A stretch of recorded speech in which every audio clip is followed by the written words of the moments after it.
we opt out, everyone else stays opted in, and then it's like right-wing reactionary overload.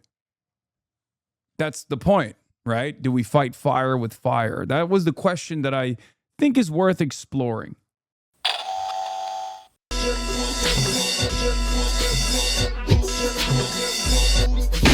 What gives? Антисемитизмом называется распространение вражды к евреям. Когда проклятая исламская монархия доживала свое последнее время, она старалась натравить темных рабочих и крестьян на евреев. Twitch responding to the new feature. What is this? Twitch isn't making Gen AI training opt-in because no one would voluntarily choose to opt in. Instead, they're offering an opt-out option. Yeah, I already opted out of this, the Twitch generative AI thing. A personal opinion, says Zach Boosie. I feel like Twitch used every bit of leverage they have to get an opt-out. Amazon made the full call, as Minty says. The TOS already permits full AI training, and Minty knows it was being used that way. See attached screenshot from 404 Media's report yesterday. The headline is no one would opt in, which is very true and telling. So Twitch doesn't get credit for the extra step of adding an opt-out because a creator platform should do right by its creators. But I think it's worth noting. Similar thing happened a couple of years ago with Prime subs, where it sounded like Amazon wanted to hard nerf the free Twitch Prime sub, but Twitch fought to keep it with only a slight nerf in payouts instead. Again, they don't get credit for it, but to me back then, it was also worth noting. Twitch executives have been talking about using streamers' content to train AI for years. In 2024, Twitch Chief Monetization Officer Mike Minton said Twitch has a role to play in training Amazon's generative AI models, adding that Twitch content was already being used in a prototyping, not in any kind of production scale capacity. So yeah, it is frustrating. It's a frustrating process, a frustrating reality, but it is the reality that we live in. I'm not entirely certain as to what this AI training will do.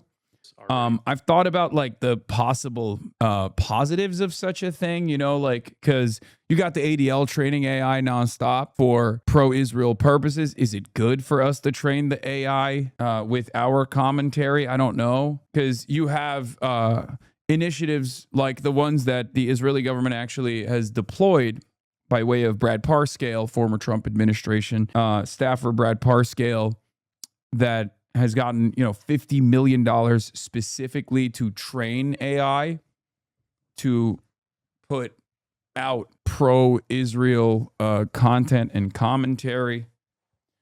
So is that, you know, are we also, is it better for us to be prominent in the large language model training?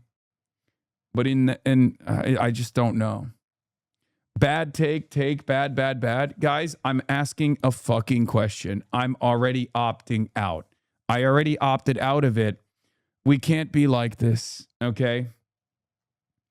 We just can't. I'm just simply, I'm saying, I'm walking through my thought process as to how I decided to opt out. But some of you AI Luddites, myself included, but some of you AI Luddites get really fucking, Salem witch trials over this shit, okay? You can't be like that.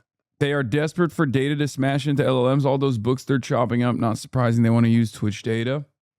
You know, if given the opportunity for AI to be trained on, you know, anti-colonial speech, right? I think that is an opportunity we should explore. I just don't think that this is going to do that.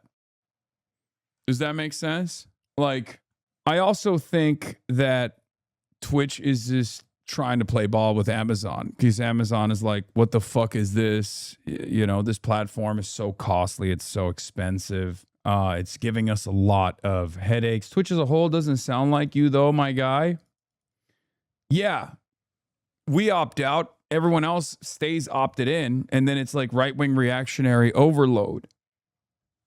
That's the point, right? Do we fight fire with fire? That was the question that I think is worth exploring.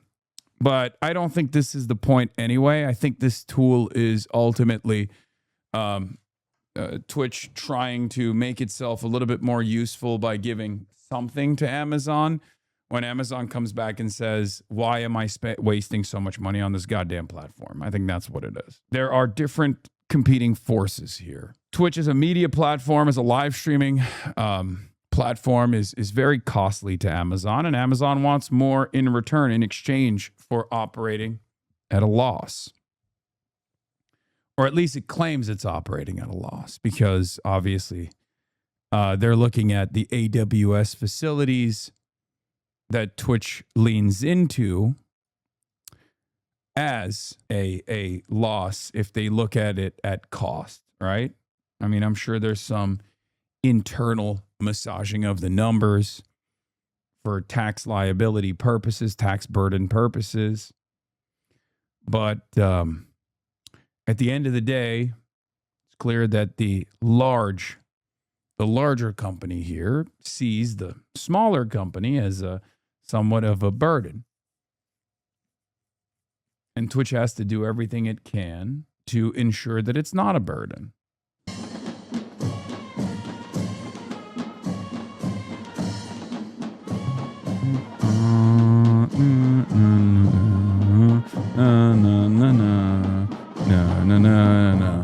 Cedin deden Nesrin baban.